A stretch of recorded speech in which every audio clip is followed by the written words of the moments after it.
Good evening and welcome to the podcast Alternative Highs.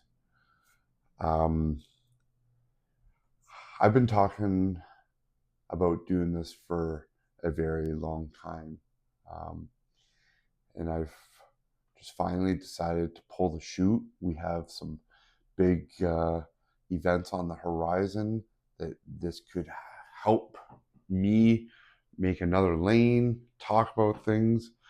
Um, but I am 100% certain that until I figure out how to do this properly, these are going to kind of be a hit and miss sort of thing. Um, whether I'm relatable to people, whether I'm not, there's, a lot of different things that I'll be talking about. Um, life after addiction, um, life after a traumatic accident, life after uh, just traumatic events. I know I've said something similar to that, but there's so many different ways that you can go around this. Um, I have I have two cats that instead of trying to lock up and listen to them meow, I thought I'd just let them be a part of this. Um, so until I figure this out, it's gonna be me, my cell phone, and whoever listens to this. So who am I? I'm Dustin Gahn. I born and raised in Richtown, Ontario. I didn't go too far. I live about 25 minutes away in a town called Chatham now. I absolutely love my community and everything about it, and I really, really want to help bring positive change to it. Uh, and I'm hoping I'm trying to put my money where my mouth is, or my time where my mouth is. Um, I grew up locally, pretty straightforward childhood, uh, great family. Mom and dad are still together, still creepily in love. My sister and husband live locally, got their family. They're amazing. Um, and there was me, who was a little different, stood outside a little bit differently from the family. Um, but we're all still happy. We get together a lot, so I have a good family life. Um, it probably, as I tell the story of myself, won't seem like it, and you'll wonder how I put my family through what I did. And trust me, not the it's not the highlight of my career, but what is happening now certainly is helped out my past to show that people can do better and people do get better. So, with that being said, let me tell you a little bit about the last decade. I was in a car accident in 2015, single car accident. Um, Awful accident. No recollection as to what happened, other than I jumped a ditch, hit a stump, compressed back, had to have emergency surgery. I've got two 15-inch titanium rods on either side of the spinal cord, and I have a spinal cord injury, which um, is pretty. Uh, in a spinal cord injury, the common things are is bowel and bladder, and I suffer from lack of feeling from that. Also, I don't feel the back of my legs. I don't feel my bottom, which will relate in a story that'll happen shortly. So, I was in a car accident December 7th or 27th, 2015. Emergency surgery, came out of that, had an awful time and experience in the hospital. I will not go into that. Um, had um, had a really awful stay in a nursing home when they released me from the hospital. That put me right back in the hospital with a, I hope I don't chop this too bad, but a coccyx infection that was terribly infected. In fact, it went septic. Um, and then right into that healing, I was my mom and dad said, "We will be taking care of you," and I stayed there for a bit, but I was a early 30s, regardless of your physical. Uh, Despite everything, I just needed to live on my own. So I moved out on my own, which turned out to be the worst idea for me. Almost instantly, I fell back into some old habits of drinking, and then I led into some more. Um, I had walked the line of drug taking, but this was much different. I took it to an excess, and I was doing quite a bit of drugs and pills and different things. Um, and that lasted a few years. I ended up getting arrested and all charges dropped against me. Um, but it was a lesson that had to happen inevitably.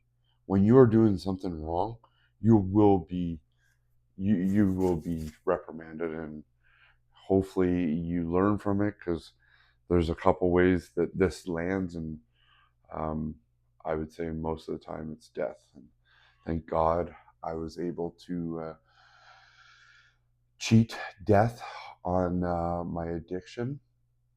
Um, it was 2018, the summer of 2018, that I was in my hometown. Not sure what I was doing there, why I was there, but I was uptown. I was hungover, and I bumped into an old friend who took care of me as a child on PA days. She was um, she just one of my favorite humans of my childhood memories of people. She's still one of my favorite people. Um, Her husband, rewind back to she this woman, Colleen, um, saw me uptown, Richtown, and saw the state I was in. I'm assuming could smell the rakeness of me that was. At that time, I was living in my own filth. I just was not taking care of myself. Was not was not doing anything. I was one foot in the grave and one foot out, and I was really trying to end things. It just Life had gotten so difficult that I did not know how to manage anymore. Um, she just said, "Come visit Jody." Um, Jody is a chiropractor who worked alongside a man who developed this laser. Jody said to me from the get go, there will be no shit pulled here. I won't pump your tires. If you are willing to die, I won't help with that. But if you want to live, I can get down with that. Long story short, I fucked around for a solid month, missing appointments. Um, I was still drinking and doing drugs. Um, it was a another inevitably, when you act a certain way, you will be held accountable. And this man held me accountable. People were not getting appointments because they were giving them to me. It was either shit or get off the pot. And I took that in the most literal sense. I I quit drinking. I quit pills. I quit doing drugs. I quit smoking cigarettes. Let me tell you, I was drinking a 40 to a 60. I was a pack and a half, 2 packs a day, a whole bunch of pills, a whole bunch of other drugs. Uh, it was it was crazy how much I was putting into my system, and then cold turkey. Um, Now, if you're on the types of meds that I was on, gabapentin, Lyrica, those types of things, you should probably check in with your doctor before sobering up. I did not. It was it was a long. I can't even. I could not even tell you how long that lasted. It was an awful time though. The detoxing was awful. Had to happen, but awful. Um, and I'm not sure if you yourself have um, fought addiction or alcoholism, um, but you're a little bit strange. You're a little bit strange for the first year. Um, I will say that I was so weird. Like, I would say things, and I can remember friends being like, oh boy. Like, I had started the career of drugs and drinking back in my teenage years. So, like, I didn't go to college. I thought I knew everything. I was picked this job from when I was young that I wanted to be a sales. Followed that was sales. Went into construction. Blah blah blah blah.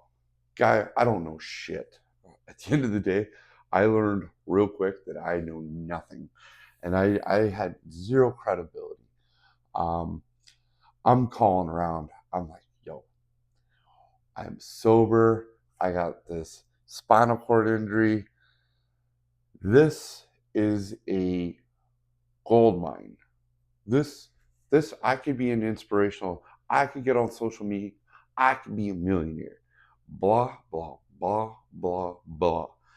Because if you don't step up and do stuff for yourself, ain't nobody gonna do it. And I just kept talking about it, thinking, well, somebody is definitely gonna understand that this is a really great story, and they'll jump on board.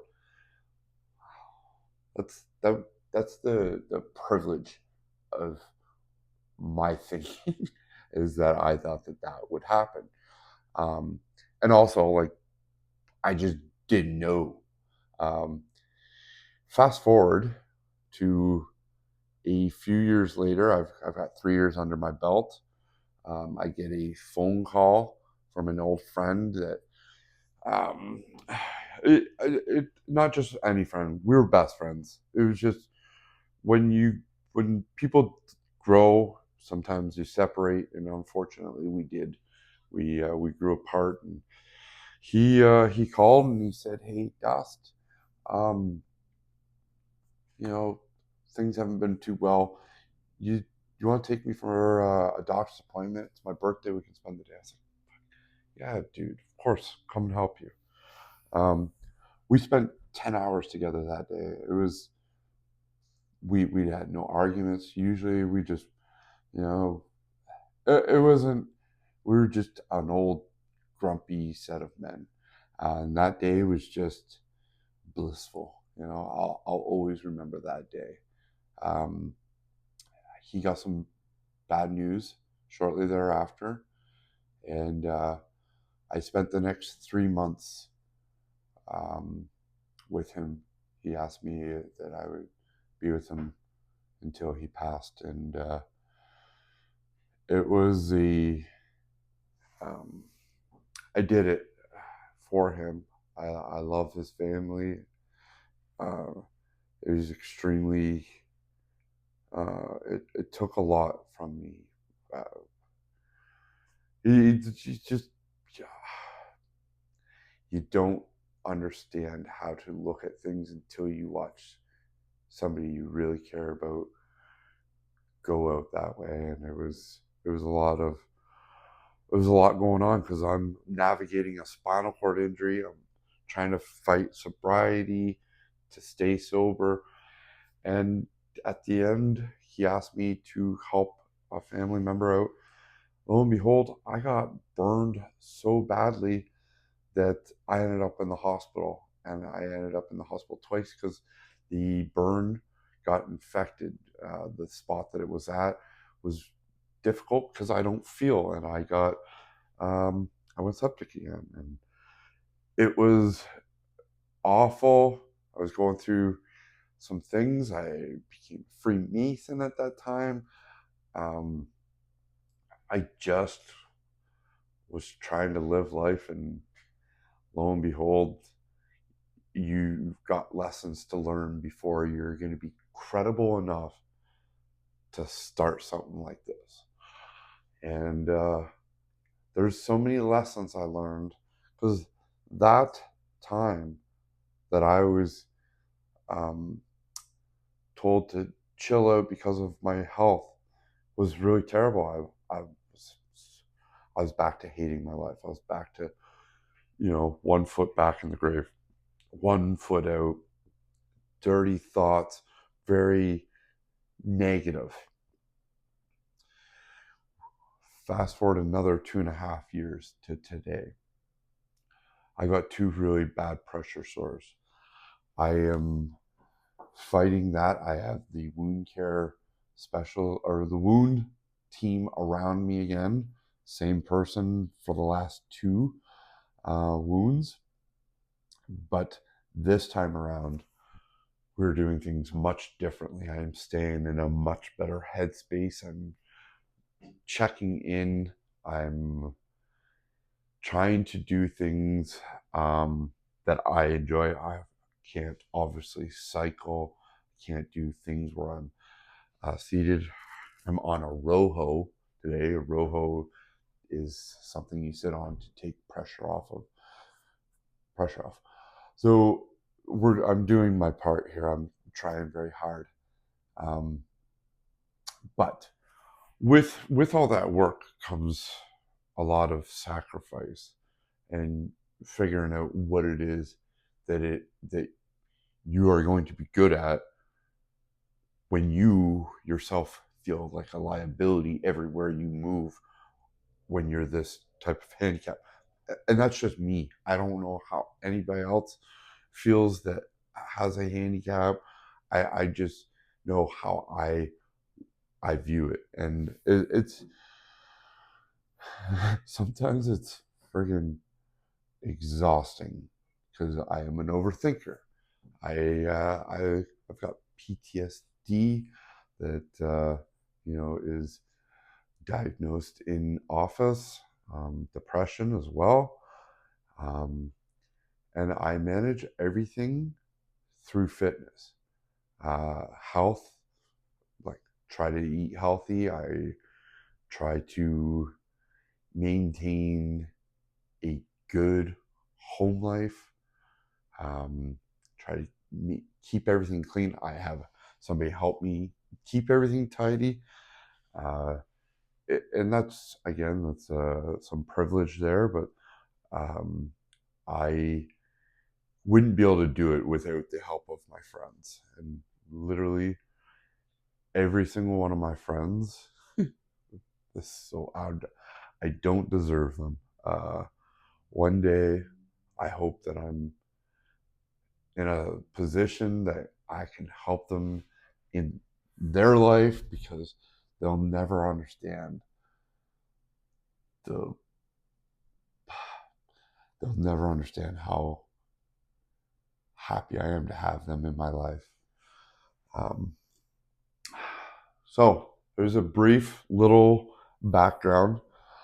Moving forward, I am going to interview some really cool people that I've met along the way of this journey. I'm hoping to bring Jody onto this as a co-host, but if not, like I said, we'll interview him. I've been interviewed by a CFL player that was that's from Chatham here that I would love to get on the podcast and pick his brain on. Um, there's just a lot of cool people that could help us navigate through the murky waters of life. Um, Thanks for tuning in with me, and we'll see you again real soon. Peace.